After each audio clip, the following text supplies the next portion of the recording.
بسم اللہ الرحمن الرحیم۔ سید اقتدار علی خان، اور آج کا جو مختصر سا عنوان ہے تو بہت اہم، وہ ہے خاک شفا۔ کیونکہ رمضان کے جو دن چل رہے ہیں ان کی مصروفیات، پھر تاخراتیں، اور پھر شہادت امیر المومنین حضرت علی ابن ابی طالب علیہ السلام۔ مگر میں نے سوچ رکھا تھا کہ اس پہ ایک مختصر سی کلپ ضرور بناؤں گا۔ دیکھیے، مجھے اس سے کوئی غرض نہیں ہے کہ اس مسئلے میں کون کون سی شخصیتیں انوالو ہیں۔ میں ایک دوسرا مفہوم دینے کی کوشش آپ کو کروں گا انشاءاللہ تعالیٰ، اور تہ دل پہ میں شکر گزار ہوں کہ میرے چینل کو آپ لائک کرتے ہیں، سبسکرائب کرتے ہیں، اور کمنٹس کی تعداد تھوڑی سی بڑھا دیجئے، اس سے حوصلہ افزائی ہوتی ہے۔ امام عالی مقام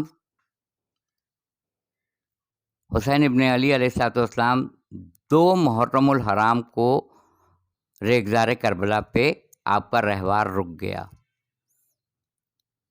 آپ صاحب امر ہیں، راسخون فی العلم ہیں، اوتی العلم ہیں، اولو الالباب ہیں، اہل الذکر ہیں۔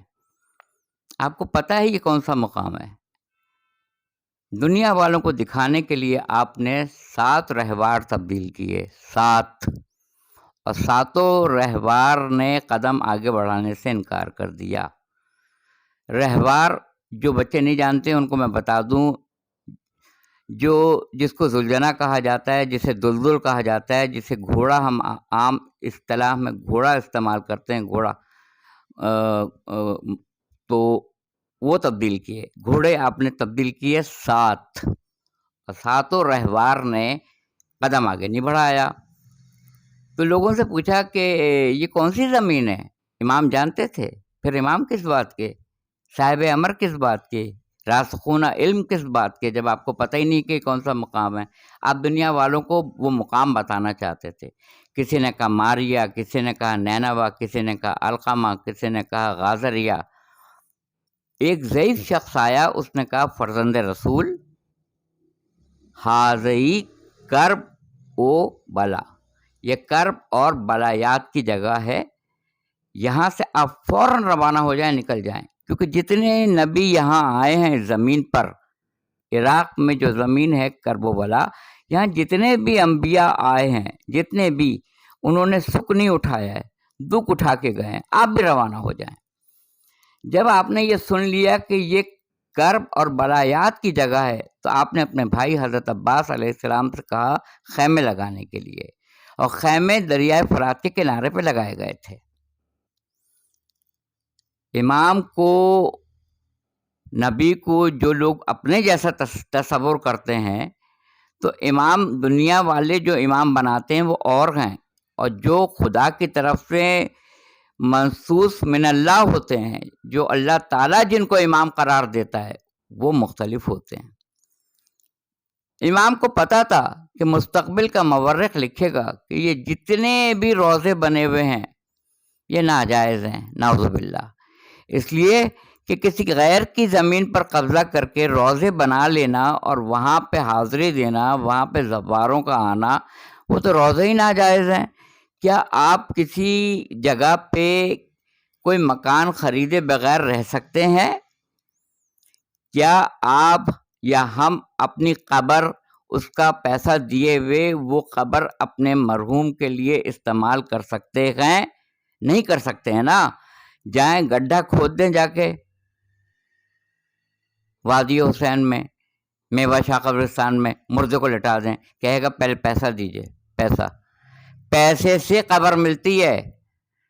تو مولا نے پوچھا کہ یہ زمین کس کی ہے؟ لوگوں نے کہا کہ بنی اسد کی ہے، قبیلہ بنی اسد کے۔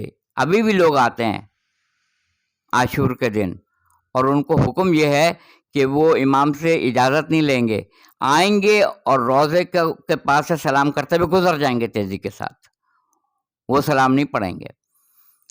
قبیلہ بنی اسد آئے، ان سے پوچھا کہ یہ زمین کتنے کی ہے؟ یہ تمہاری جو زمین ہے جس کے تم مالک ہو، کتنے کی ہے؟ انہوں نے اتفاق سے جو قیمت بتائی وہ جو مورخین نے تحریر کی ہے وہ ہے 60,000 دینار، کیونکہ عراق میں دینار چلتے ہیں، 60,000 دینار۔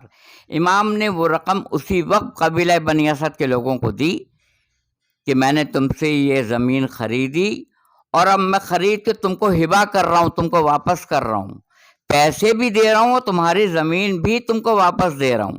اور دیکھو یہاں ہمارے اعزہ شہید ہو جائیں گے، ہمارے اصحاب شہید ہو جائیں گے، ہمارے بچے شہید ہو جائیں گے، میں خود یہاں پہ شہید ہوں گا، یہاں ہمارے روضے بنیں گے، یہاں جو بھی دنیا بھر سے زوار آئے گا زیارت کے لیے وہ 3 دن تک یہاں قیام کرے، 3 دن تک، اور اس کی مہمان نوازی کی جائے، اس لیے کہ وہ ہمارے زوار ہوں گے، زوار۔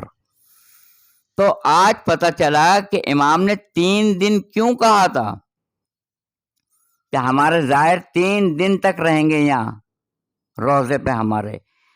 جائیے جا کے نہج البلاغہ اٹھائیے، اس کے آخری صفحات پہ 444 444 خطبہ اور چھوٹا سا جملہ امیر المومنین حضرت علی ابن ابی طالب علیہ السلام کا پڑھ لیجئے کہ وہ قلیل عبادت جو خضوع و خشوع کے ساتھ ہو، جو دل کی رغبت کے ساتھ ہو، جو محبت کے ساتھ کی جائے وہ عبادت، اس کثیر عبادت سے افضل ہے کہ جس کے کرنے سے بار بار دل اکتا جائے، دل اکتا جائے۔ اب میں ہاتھ جوڑ کے پوچھوں، مولا سب کو کروڑوں مرتبہ آپ بلاتے ہیں اپنے روضے پہ، کیا ان کی وہی کیفیت آپ نے دیکھی ہے جو پہلی دفعہ زیارت پہ تھی؟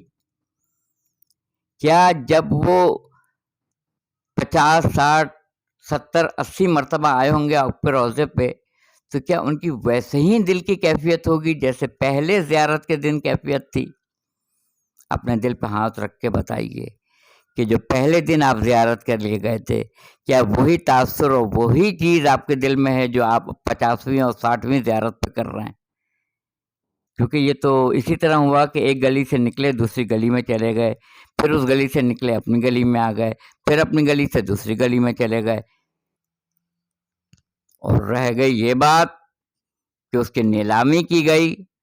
میں اس کو انتہائی گستاخی کے زمرے میں لاتا ہوں، چاہے اس میں کوئی بھی عالمی شہرت یافتہ شخصیت ہو۔ میں نام نہیں لینا چاہتا ہوں، یہ مت سمجھیے گا کہ میں ڈرتا ہوں نام نہیں لے سکتا ہوں۔ عمار نقشوانی ہیں اس کے اندر، میر حسن میر ہیں اس کے اندر، میں نام نہیں لینا چاہتا تھا، مگر صرف میں اس چیز کے اوپر بات کرنا چاہتا ہوں۔ پراپرٹی ہے حسین ابن علی کی، ابا عبداللہ الحسین کی ہے، بنی اسد کو پیسہ دے کے وہ زمین خریدی، آپ کو کس نے حق دیا نیلام کرنے کا؟ میرا سوال صرف اتنا تھا۔ آج ان کی جگہ پہ ہو سکتا ہے میں یہ حرکت اگر کر رہا ہوتا تو میرا ضمیر مجھ سے سوال کرتا۔ آج عمار نقشوانی کی جگہ کوئی اور عالم وہاں بیٹھ جائے اور نیلام کرنے لگے، اس سے بھی زمانہ یہی سوال کرے گا۔ زمانہ نہیں کرے گا، وقت کا امام کرے گا، صاحب امر کریں گے، بقیت اللہ کریں گے، امام عصر امام مہدی اجل اللہ تعالی فرجہ کریں گے۔ میرے جد کی زمین تھی خریدی ہوئی، تم کون ہو خرید کے نیلامی کرنے والے؟ تم کون ہو اس کو خاک شفا کو فروخت کرنے والے؟ میرے جد حسین ابن علی کی وہ زمین تھی، تمہیں کس نے حق دیا اس کو نیلام کر دو؟ آج اس گھر کا مالک میں ہوں، مجھے باہر والوں کو کس نے اجازت دی ہے کہ اس کی نیلامی لگائیں؟ ہاں اگر میں ڈیفالٹر ہوں تو نیلامی ہوگی۔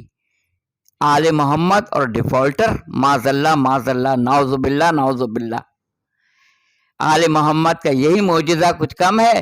زہر دیا گیا بغیر کسی جرم کے، زندان میں رکھا گیا بغیر کسی جرم کے، قتل کیے گئے بغیر کسی جرم کے۔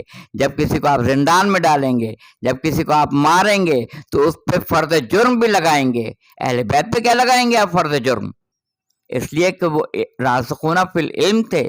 ایک ہوتا ہے گلاس میں پانی، ایک ہوتا ہے پانی میں گلاس، ایک ہوتا ہے گلاس میں پانی، ایک ہوتا ہے سمندر میں گلاس۔ گلاس کا پانی ختم ہو جاتا ہے، مگر جو سمندر میں گلاس ہو، گلاس کا پانی ختم ہو جائے گا مگر جو گلاس سمندر میں ہو وہ کبھی ختم نہیں ہوتا۔ لیا اور بھر لیا، لیا اور بھر لیا۔ محمد اور آل محمد علیہ السلام میں علم نہیں ہے، محمد اور آل محمد علیہ الصلوۃ والسلام علم میں ہیں، ان میں علم ہے نہیں، یہ خود علم میں ہیں، راسخ ہیں فی العلم، علم میں راسخ ہیں۔ تو پراپرٹی ہے حسین ابن علی کی، کربلا کی خاکی شفا۔ کون ہوتا ہے دنیا کا ایسا شخص جو اس کی نیلامی کرے؟ میں اس عمل کی پرزور مذمت کرتا ہوں، اور ہمیں کرنی بھی چاہیے۔ مجھے افسوس ہوتا ہے اپنے عالم دین کا، بڑے بڑے ہمارے ملک کے جید علماء ہیں، کچھ نہیں بولے، بڑے بڑے نوحہ خواں ہیں، کچھ نہیں بولے، بڑے بڑے سوز خواں ہیں، بڑے بڑے سماجی کارکن ہیں، کچھ نہیں بولے۔ ٹی وی پہ آ کے کلپ دکھا دیتے ہیں، واٹس ایپ پہ کلپ دکھا دیتے ہیں، فیس بک پہ کلپ چلا دیتے ہیں، مگر کسی نے آ کے یہ نہیں کہا کہ یہ حرکت عبث ہے۔ کربلا کی خاک شفا کو تمنا تھی کہ پیوند زمین کربلا ہوتا، تمنا تھی کہ پیوند زمین کربلا ہوتا، وہاں بھی خاک ہی ہوتا مگر خاک شفا ہوتا۔ کہاں تو یہ امید رکھتے ہو اور کہاں نیلامی کرتے ہو خاک شفا کی۔ ہم کہاں جا رہے ہیں؟ ہم کدھر جا رہے ہیں؟ ہم کس کا کردار اپنا رہے ہیں؟ جزاک اللہ وآخر دعوانا الحمدللہ رب العالمین۔ اللہ آپ کو جزا دے۔ کمنٹ سیکشن میں کمنٹس کیجیے گا، بتائیے گا کہ آیا میرا موقف درست ہے یا غلط ہے، یا آپ پہ حق بنتا ہے کہ میں آپ سے مطالبہ کروں کہ کمنٹ سیکشن میں آپ اس پہ کمنٹس دیں، مجھے بتائیں کہ یہ فعل صحیح تھا یا غلط تھا، میری اصلاح کریں۔